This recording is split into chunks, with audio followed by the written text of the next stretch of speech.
The 1990s were supposed to mark a rebirth for American performance.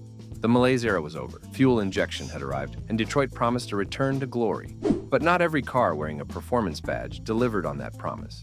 Today, we're counting down the 12 worst muscle cars out of the 1990s. Vehicles that carried legendary names but couldn't back them up, cars that looked fast but drove slow, and Detroit's most embarrassing attempts to convince us that turbocharged 4-cylinders and weak V6 engines could somehow replace the big block thunder of the golden age. Number 12, the 1990 Pontiac Sunbird GT.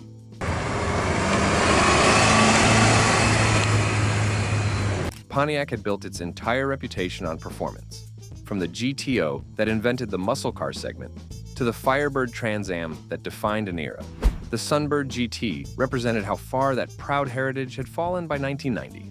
This was a compact economy car with a turbo badge and some ground effects. Pontiac's desperate attempt to convince buyers that a 2.0-liter turbocharged 4-cylinder could somehow deliver genuine performance excitement. Under the hood sat that 2.0-liter turbocharged inline 4, producing 165 horsepower. The turbo lag was severe, creating a noticeable delay between throttle input and actual acceleration. Quarter-mile time stretched to approximately 16 seconds, making the Sunbird GT slower than many naturally aspirated V6 sedans from the same era. 0 to 60 acceleration required about 8.5 seconds, adequate for merging but hardly thrilling for anything wearing a GT badge and Pontiac emblems. The turbocharger itself was the car's defining feature and its greatest weakness. Below 3,000 RPM, the engine felt flat and unresponsive. Once the turbo finally spooled up, there was a sudden surge of power that felt dramatic, but was actually just the engine reaching its modest power peak. The exhaust note was muted and characterless, filtered through restrictive catalytic converters, and a muffler designed more for quietness than excitement. The transition between off-boost and full boost was abrupt and unpredictable, making smooth acceleration nearly impossible. Daily driving became an exercise in frustration as you waited for the turbo to wake up at every stoplight and intersection. The power delivery felt binary, either nothing or everything, with no progressive buildup that would allow for precise throttle control. Fuel economy suffered despite the small displacement, with most owners reporting figures in the low 20s due to the constant need to keep the engine in its power band. The turbocharger required premium fuel to avoid detonation, adding insult to injury for buyers who thought they were purchasing an economical sport coupe. Heat management was poor, with the turbo generating significant underhood temperatures that stressed other components and shortened their lifespan.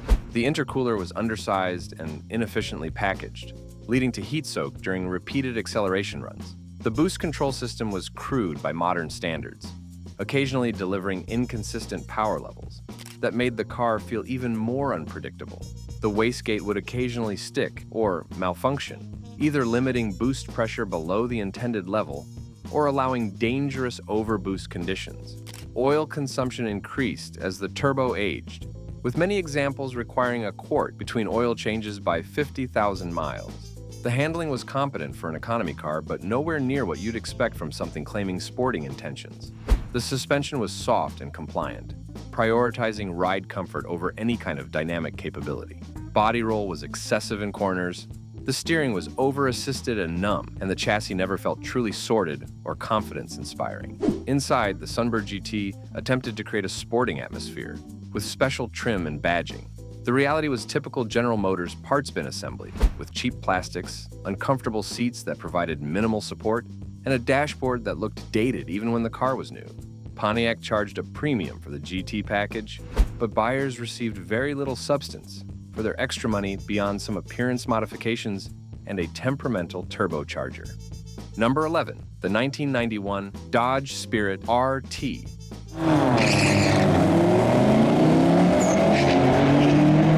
The Dodge Spirit RT represented Chrysler's attempt to create a sleeper sedan, an unassuming family car hiding serious turbocharged performance. On paper, the concept was brilliant. In execution, it became one of the most frustrating performance cars of the decade. The Spirit RT was fast when it worked, but it spent so much time broken or misbehaving that its performance potential became largely theoretical. The engine was Chrysler's 2.2-liter turbocharged inline 4, producing 224 horsepower, an impressive output for the displacement. Quarter-mile times could dip into the 15-second range when everything was working properly. 0 to 60 acceleration took about 6.5 seconds, impressive for a front-wheel drive sedan. The problem wasn't the performance potential, but rather the complete inability to access that performance reliably. Turbo lag was significant, with a noticeable delay between pressing the throttle and receiving actual boost pressure. Once the turbo spooled up, torque steer was dramatic and unsettling, with the steering wheel jerking violently in your hands under hard acceleration. The 5-speed transmission, standard equipment in most Spirit RT models, was poorly calibrated and prone to harsh shifts and premature failure. The transmission's shift points seemed chosen at random, sometimes holding gears far too long, and other times upshifting prematurely, just as boost was building. Kickdown response was sluggish and unpredictable, with the transmission often refusing to downshift when you needed power immediately for passing maneuvers. The torque converter would shudder during light throttle applications, creating an unpleasant vibration that transmitted through the entire car. Transmission fluid temperatures would climb dangerously high during spirited driving, accelerating wear on internal components and shortening the unit's already brief lifespan. The shift quality deteriorated rapidly with age, developing increasingly harsh engagement and slippage between gears. Many Spirit RT transmissions failed catastrophically before 60,000 miles, leaving owners stranded with repair bills that often exceeded the car's value. The manual transmission option, while more engaging, featured a vague shifter with poorly defined gates and a heavy clutch that made city driving exhausting. Even the manual couldn't fully mask the turbo lag problem, as the narrow power band required constant gear changes to keep the engine on boost. The front-wheel drive layout meant that launching hard from a standstill resulted in excessive wheel spin and axle hop, putting tremendous stress on the drivetrain components. The differential was undersized for the power output and would whine and click prematurely, indicating imminent failure. Build quality was the Spirit RT's greatest weakness. Panel gaps varied wildly from one example to the next. Interior trim pieces fell off or rattled loose. Electrical systems were plagued by gremlins. The turbocharger itself was temperamental, requiring precise maintenance intervals and high-quality synthetic oil to survive.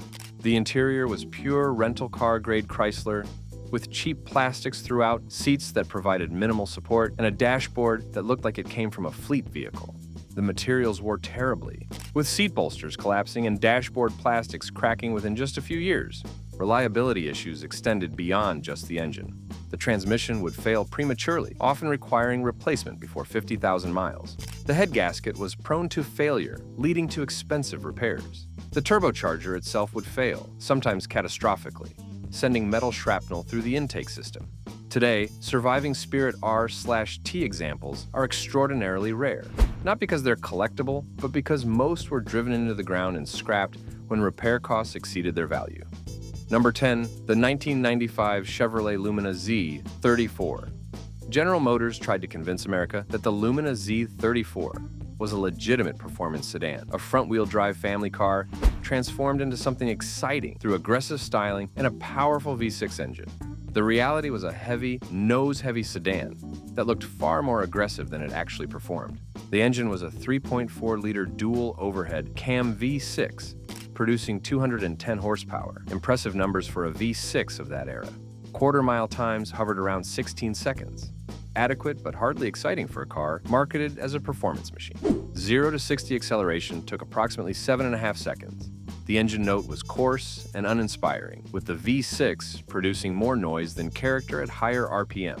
The dual overhead cam design suggested sophistication and high revving capability, but in practice, the engine felt breathless above 5,000 RPM. Throttle response was sluggish and delayed, with a noticeable lag between pedal input and any meaningful acceleration. The power band was narrow and peaky, requiring frequent downshifts to access what little performance was available.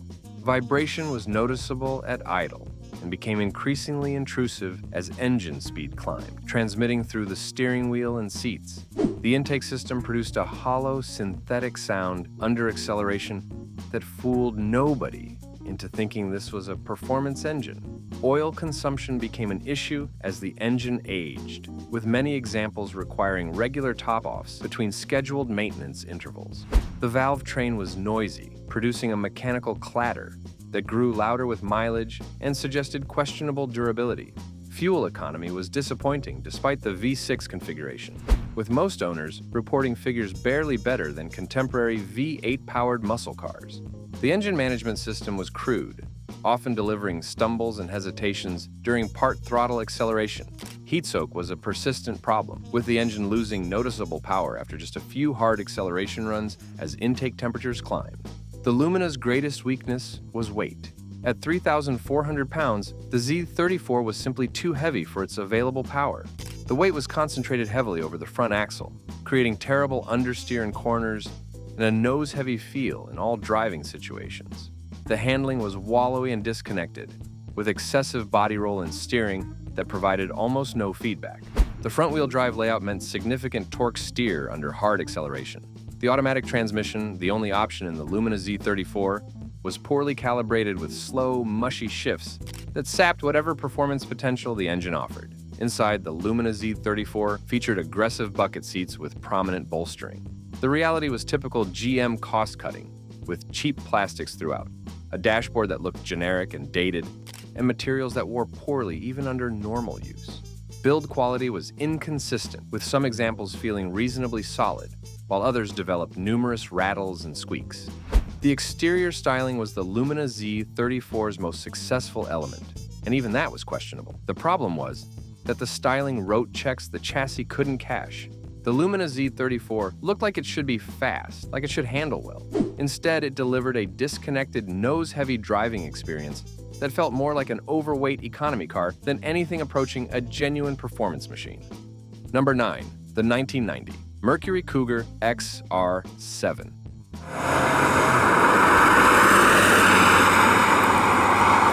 Mercury's Cougar had been many things throughout its history, but by 1990, it had become a bloated personal luxury coupe with supercharged pretensions. The XR7 variant featured a supercharged 3.8-liter V6, producing 210 horsepower, numbers that sounded impressive but couldn't overcome the car's excessive weight and poor dynamics. The supercharged V6 provided adequate power with minimal lag. Quarter-mile times hovered around 15.5 seconds, respectable for a heavy luxury coupe, but hardly impressive for anything claiming performance credentials. 0 to 60 acceleration took approximately 7.5 seconds. The supercharger whine was noticeable under hard acceleration, providing some audible drama even if actual performance was lacking. The chassis was tuned exclusively for comfort, with soft suspension that allowed massive body roll in corners. The steering was over-assisted to the point of being completely numb. The weight distribution was heavily front-biased, creating predictable understeer in any corner taken with enthusiasm. The front struts would bottom out harshly over larger bumps, sending shudders through the entire structure and making rough roads almost unbearable. The rear suspension felt disconnected from the front, creating a disjointed sensation where the back end seemed to be doing its own thing independently. Weight transfer during braking was pronounced and unsettling, with the nose diving dramatically and the rear lifting enough to reduce braking effectiveness. The shock absorbers were underdamped and wore out quickly, leading to a bouncy, uncontrolled ride quality within just 30,000 miles. Push the Cougar XR7 into a corner with any speed and the tires would protest immediately, squealing in complaint long before reaching any meaningful lateral grip. Reliability was another significant issue. The supercharged V6 was prone to head gasket failures. The supercharger itself required regular maintenance and could fail prematurely if service intervals weren't meticulously followed. The automatic transmission was the only option and was prone to harsh shifting and premature wear. Inside, Mercury attempted to create an upscale luxury environment with leather upholstery, fake wood trim, and digital instrumentation. The reality was typical Ford parts bin assembly with inconsistent build quality and materials that wore poorly.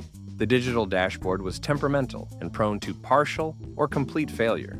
What made the Cougar XR7 particularly disappointing was Mercury's insistence on positioning it as a performance luxury coupe when it excelled at neither mission. Insurance companies didn't even classify the Cougar XR7 as a performance risk, a telling indication of how little respect the car commanded. Number 8. The 1992 Dodge Shadow ESA.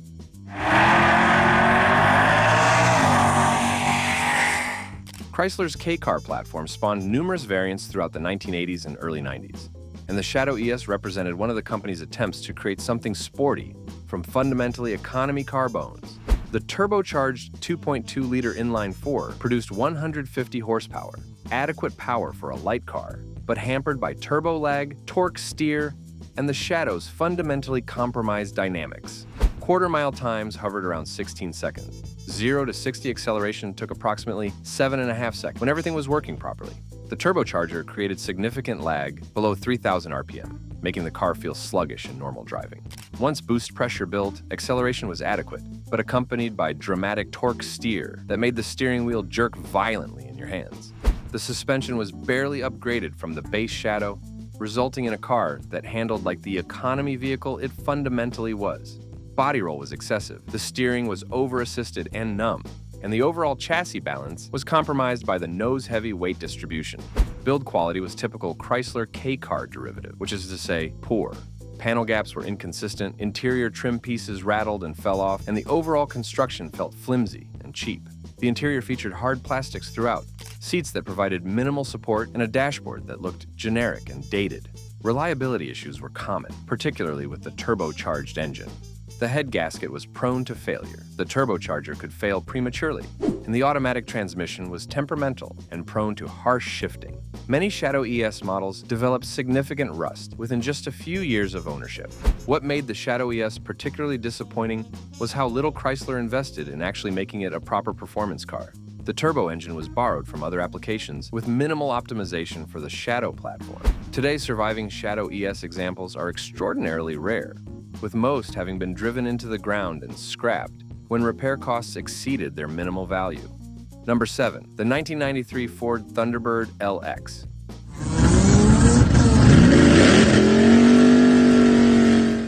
The Thunderbird nameplate had meant something special throughout Ford's history, from the two-seat sports car of the 50s to the NASCAR dominance of the 60s and 70s. By 1993, that proud heritage had been reduced to a bloated, underpowered personal luxury coupe. The base LX model, with its 3.8-liter V6, producing just 140 horsepower, represented the absolute nadir of the Thunderbird's decline. Quarter-mile times stretched to approximately 17 seconds, making the Thunderbird LX slower than many four-cylinder economy cars. 0 to 60 acceleration required over 10 seconds. The V6 engine felt perpetually overworked, constantly operating near its power peak just to maintain highway speeds. The engine note was coarse and uninspiring, more industrial buzz than anything resembling character. The Thunderbird's most significant problem was weight. At over 3,500 pounds, the LX was simply too heavy for its meager power output. The suspension tuning prioritized ride comfort over everything else, resulting in excessive body roll, wallowing motion over bumps, and steering that was so over-assisted it provided zero feedback. The automatic transmission was the only option and featured sluggish, mushy shifts that further compromised performance. The gear ratios seemed optimized for fuel economy rather than performance, leaving the engine laboring in its least efficient RPM ranges during normal driving. Inside, Ford attempted to create a luxury atmosphere with velour upholstery, fake wood trim, and digital instrumentation. The reality was typical early 90s Ford, with cheap plastics, materials that wore poorly, and build quality that varied wildly. The digital dashboard was prone to partial failures, leaving drivers without functioning gauges. The exterior styling was anonymous and forgettable, with soft, rounded lines that looked generic, even when the car was new. The Thunderbird LX looked like a rental car, moved like a rental car, and felt like a rental car. There was nothing special about it despite the legendary nameplate. Number 6, the 1990 Pontiac Grand Prix STE Turbo.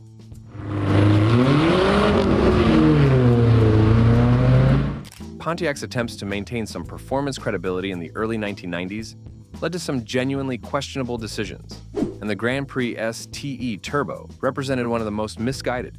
Here was a front-wheel drive family sedan with a turbocharged V6, a combination that sounds interesting on paper, but was compromised in execution by turbo lag, poor reliability, and dynamics that never felt sorted. The 3.1-liter turbocharged V6 produced 205 horsepower. Quarter-mile times hovered around 16 seconds. 0 to 60 acceleration took approximately 7 seconds when everything was working properly. The problem was that everything was rarely working properly, and the turbo lag was so severe that the car felt sluggish in normal driving. Despite its paper specifications, below 3,000 RPM, the engine was flat and unresponsive. Once the turbo finally spooled up, there was a sudden surge of power accompanied by dramatic torque steer that made the steering wheel jerk violently. The front-wheel drive platform wasn't properly engineered to handle the torque output. Reliability was terrible. The turbocharged V6 was prone to head gasket failures. The turbocharger itself required meticulous maintenance and often failed prematurely. The automatic transmission was poorly calibrated for the turbocharged engine's power delivery, resulting in harsh shifts and premature wear. The cooling system was marginally adequate at best, with the engine prone to overheating during hard use or hot weather. The suspension tuning was a compromise that succeeded at nothing. Pontiac tried to balance ride comfort with sporting dynamics and ended up with a car that rode harshly over bumps while still exhibiting excessive body roll in corners. The overall chassis behavior was disconnected and imprecise, never inspiring confidence. Inside, the Grand Prix STE Turbo featured Pontiac's typical early 90s interior design with cheap plastics throughout. Pontiac charged a significant premium for the STE Turbo package, but the actual value delivered didn't justify the cost. Today, surviving examples are extraordinarily rare, with most having been scrapped due to mechanical failures. Number 5. The 1991 Dodge Daytona IROC RT.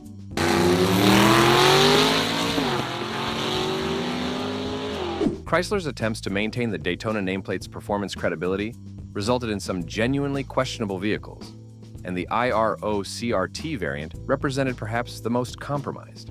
Here was a car wearing badges that suggested serious performance capability, powered by a turbocharged engine that produced impressive numbers on paper, but plagued by reliability issues so severe that its performance potential became largely theoretical. The 2.2-liter turbocharged inline-4 produced 224 horsepower. Quarter-mile times could dip into the 15-second range when everything was functioning correctly. 0 to 60 acceleration took approximately 6 seconds, competitive with more expensive sports cars. The problem was that achieving these performance figures required everything to be working perfectly, which was rarely the case. Turbo lag was significant, creating a noticeable dead spot below 3,000 RPM, where the engine felt completely gutless. Once boost pressure built, acceleration was dramatic but accompanied by severe torque steer that made the car feel unstable and difficult to control. Reliability was the Daytona IROC RT's greatest weakness.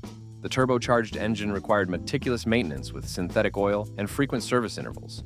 Many owners didn't follow these requirements, leading to premature turbo failures, head gasket problems, and complete engine failures. The automatic transmission was poorly calibrated and prone to harsh shifting and premature wear. The chassis was based on Chrysler's aging K-car platform, and it showed. The suspension tuning was barely upgraded from economy car specification, resulting in excessive body roll and poor weight transfer management. The overall chassis behavior never inspired confidence. Inside, the Daytona IROC RT featured Chrysler's typical late 80s interior design, with hard plastics throughout and a dashboard that felt cheap and poorly assembled. Build quality was inconsistent, with significant rattles and squeaks developing quickly. The digital instrumentation was temperamental and prone to failure. What made the Daytona IROC RT particularly tragic was the wasted potential. When everything was working, this was a genuinely quick car. The problem was that everything was rarely working, and the constant mechanical issues destroyed any enjoyment the performance might have provided. Number 4. The 1995 Chevrolet Monte Carlo Z34. The Monte Carlo nameplate returned in 1995 after a several-year hiatus, and enthusiasts hoped Chevrolet had learned from past mistakes. The Z34 variant promised sporting performance through a powerful dual-cam V6 and aggressive styling. What buyers received instead was a heavy, nose-heavy front-wheel drive coupe that prioritized appearance over actual capability. The 3.4-liter dual overhead cam V6 produced 210 horsepower. Quarter-mile times hovered around 16 seconds. 0 to 60 acceleration took approximately 7.5 seconds. The engine delivered power smoothly across its rev range, but there simply wasn't enough of it to overcome the Monte Carlo's 3,500-pound curb weight. The Monte Carlo Z34's greatest weakness was its front-heavy weight distribution and compromised chassis dynamics. At least 60% of the car's weight sat over the front axle, creating severe understeer in any corner taken with enthusiasm. The suspension tuning attempted to balance comfort and performance, but succeeded at neither. Torque steer under hard acceleration was noticeable. The automatic transmission was the only option and featured slow, indistinct shifts that sapped whatever performance potential the engine offered. Manual downshifts through the gear selector were possible, but responded slowly and unpredictably. Inside, the Monte Carlo Z34 attempted to create a sporting atmosphere with bucket seats and special gauges. The reality was typical mid-90s GM cost-cutting with hard plastics throughout. The bucket seats looked aggressive but provided mediocre lateral support in practice. The exterior styling was the Monte Carlo Z34's most distinctive element, featuring aggressive lower body cladding, a prominent rear spoiler, and hood vents. The overall design was polarizing. Regardless of personal taste, the styling wrote checks the chassis couldn't cash, promising performance the car couldn't deliver. Number 3. The 1990 Ford Mustang LX 2.3. The Fox body Mustang platform was legendary by 1990, having spawned genuinely impressive performance variants like the 5.0 LX and the turbocharged SVO.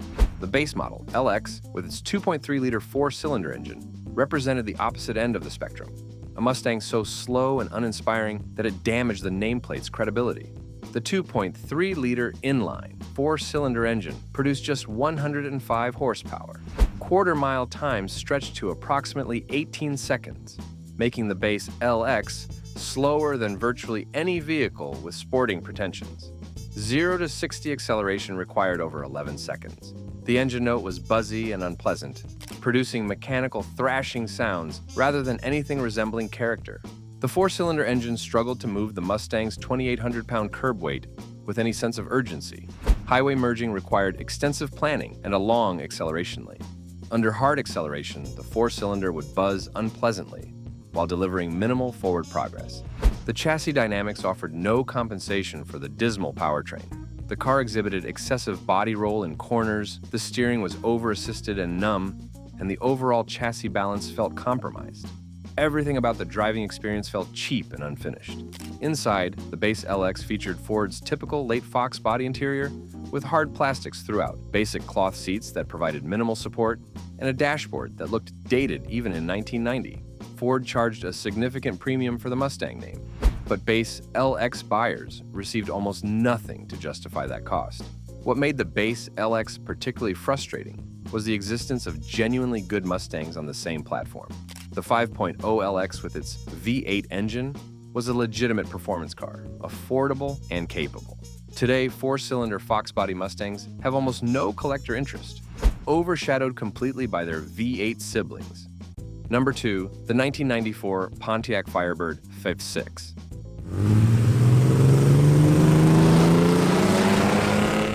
The fourth-generation Firebird arrived in 1993 with stunning styling that looked like nothing else on American roads. The sleek, aerodynamic body suggested serious performance capability, and the Trans Am and Formula variants delivered on that promise with their V8 engines. The base V6 model, however, represented a profound disappointment. The 3.4-liter V6 produced 160 horsepower, enough to move the Firebird's 3,300-pound curb weight, but not enough to do it with any enthusiasm. Quarter-mile times stretched to approximately 17 seconds, making the base Firebird slower than numerous four-cylinder sport coupes from Japan. 0 to 60 acceleration required over 9 seconds. The V6 engine felt perpetually overworked, constantly operating near its power peak to deliver even modest acceleration.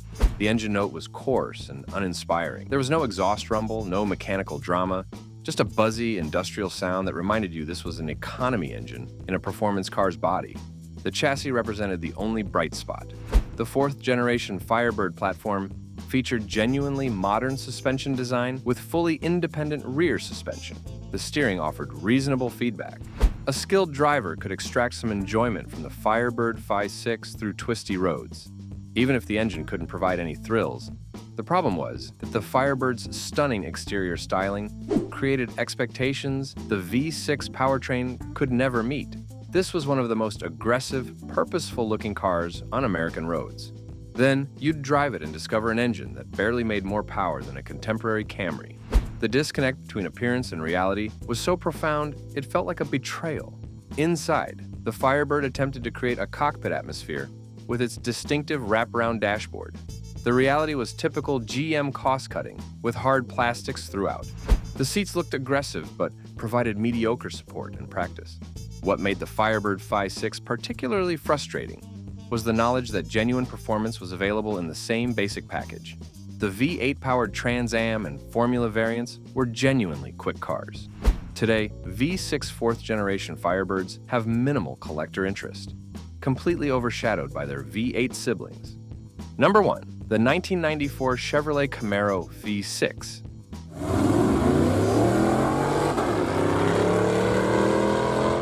Taking the top spot on our list is the 1994 Chevrolet Camaro V6, and that placement reflects just how completely this car betrayed its own heritage.